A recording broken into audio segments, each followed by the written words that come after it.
All right, so this is the green-yellow Broly BR deck that I took to my locals that was in the last video. Front side, strike a life, draw a card. Awaken ability, restand 2 energy. Front side auto, when you attack, draw a card. Activate main, choose one of your opponent's battle cards, switch to rest. Second, activate main, strike a life, restand a battle card. You're going to be abusing the second one, the one that allows you to switch your opponent's stuff to rest.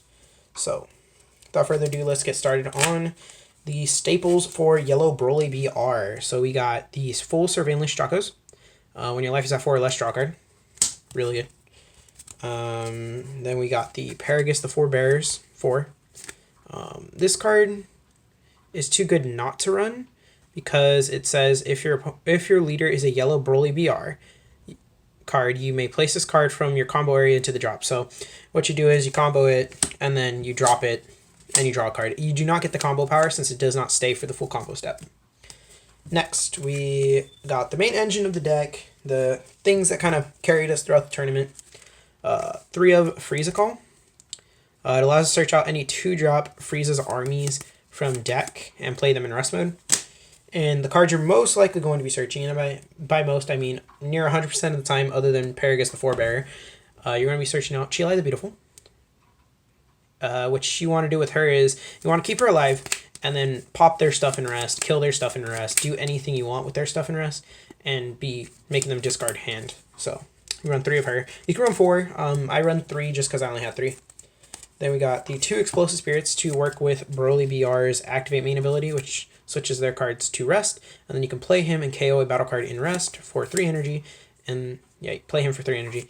KO a battle card in rest. He is a barrier blocker if the cleric can stop. Yeah, he's a barrier blocker, 10k. At the end of the turn, switch his card to active mode so you can swing with him, make them discard a card to take a life, and then re-stand him, and then block with him the turn after. You're in 2 of those. And then we got 3 Wailing Spirits. Wailing Spirit is a new card out of the Magnificent Collection. It's a 2 cost, pulls out a 4-drop Broly BR, if I can get it to read the text. There we go. Choose up to 1 Broly BR card with an original energy cost of 4 from your deck. Negate its auto skill. That's fine. We don't care about the auto skill of the Broly BRs. And then play it. And then shuffle your deck. So we don't care about their auto skills, so that's why it doesn't really matter. The one we're going to be most likely playing off of that Wailing Spirit is going to be Broly Berserker of Origins, because the perfect target. We would run the 6-drop if it was a 4-drop, because 6-drop pops anything ignoring not ignoring barrier, so anything that doesn't have barrier. But this one, choose 1 card in your hand, place in the drop area, choose up to 1 of your opponent's battle cards with energy cost of 3 or less, KO it, and then its auto doesn't matter because we're not a green Frieza's Army leader. But we run 4 of him. You want to get him out with Cheelai, because then you can just blow up their stuff and then make them discard constantly. But yeah, you want to run 4 of him. You can bump him down to 3 if you really wanted to, but 4 is a good number. It's amazing because kind of the main focus of the deck, other than one other card that I'll show in a little bit. We also run 4 of the counterplay Vegeta the Cruel. If you don't know what he does, permanent. If you have multicolored energy, which you will because you'll be charging Wailing Spirit or another card into the deck, which I will show in a minute. You reduce his cost by 1. Oh shoot, the camera unfocused. There we go. And then when you play this card, your opponent, you choose one of your opponent's battle cards with energy cost of 4 or less, KO it. Then your opponent chooses 1 card in their hand and warps it. So him with the 3 Cheelais will make them discard 4 essentially. So it's great. Then we got the 2 Surprise Attack Freezes. This card can be cut out. It's just a 15k critical, so you want to make them discard cards with this. And then it's a 10k combo. That's the main reason why I'm saying you can cut them out, just because 10k combos aren't the best, especially in a deck that usually uses up all its energy on your turn.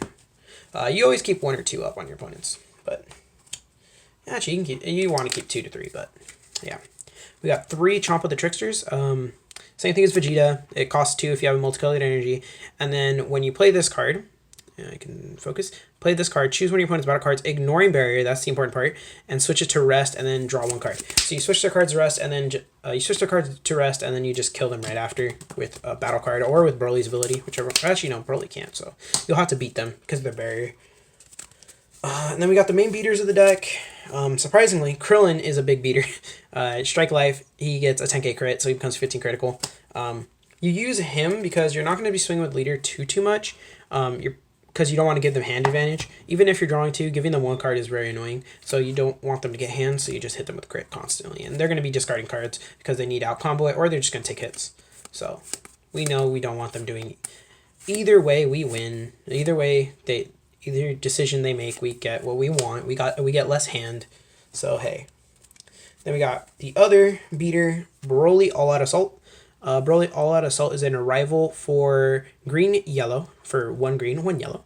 And then when you play this card, or when this card is switched to active mode by a skill during your turn, choose one of the following abilities. Choose up to one of your opponent's battle cards with energy cost greater than or equal to their current energy, KO it, or draw a card and choose one of your opponent's choose one of your opponent's cards and switch it to rest. So this will help you lock, or not really lock, but switch their energies to rest mode, especially if they're playing blue. If they have the 1-up for Bean, you just say no to that and put it to rest. Really. Next, we're running 1-ofs of these two. You can switch them out for 2 of either. I would say that run them as 2 Roshis. It's just I didn't have the second Roshi for the tournament, but yeah. Roshi is a negate for 1 energy, obviously, and he's a 5k combo, which is what I like. And then Rushing Forth Broly, surprisingly though, he did do some things in my matchups, because he's a 20k crit, which hits for crit, obviously. And it's either they discard a card or they just discard a life, so either way, they kind of get negatived. Doesn't really matter for us. Next, we got 2 of Time Magic. Time Magic is if your leader's yellow, you get to choose one of their battle cards in rest mode and lock it in rest, ignoring barrier. So it's really good for Shenron decks. That's why we splash 2, but it's just a good negate overall. Yeah, you literally just negate attacks. That's the main reason for it. So yeah, and then we got the next, the last 3 extra cards of the deck. We have 2 Nimbuses. This helps in Storm matchups or the U6 matchup. It saved me for a turn against the U6 matchup, and then he killed me right after, so it didn't even matter, but we tried. And then Cold Bloodlust, it just negates skills. I mean, it's just a good card, 1 cost, no reason not to run it. If you're running a yellow, what I always say, if you're running any Frieza Army leader, you have to run Cold Bloodlust. There is no if, and, or buts about it. Even if it's at 1, it doesn't matter. Run 1. It's a busted card. Next we got 2 Scientist Fu. He just comes out for 1. You overwhelm 7, and then you draw 2, and he's double strike. So you're normally going to do it for the draw 2. Sometimes you're going to do it for the double strike because he's a good finisher, but most of the time you want to do it for the draw 2. If you go back and watch my matchup against Announcer, I believe I used him just to attack and draw 2. So there you go. And then we got 2 Dark Banisher Fus. Again, sadly only 1 foil, but the other foil I have in my slug deck. He is triple attack, overwhelm for 4, overwhelm 8 for 4 energy, and then when your opponent activates his skill, unless they choose 1 card in their hand, they cannot activate that skill. So they have to choose 1 card and warp it. So again, it's great for hand control decks. It's a great finisher in basically any deck, because 25 triple attack is just smack, restand, smack, restand, smack. I believe another good thing is smack, restand, smack, restand, double strike, which is what we're running the last 2 cards of in the deck. Double strike, surprise attack, double strike usually always helps. Yeah. If you guys don't know what I'm talking about, Furthering Destruction Champa, when you combo this card, you choose one of your attacking battle cards and it gets double strike. So there you go. Yeah, and that's basically the entire deck. At the end, I'll try to get a picture of the deck list and post it. Probably right now. And then, yeah, that'll be it.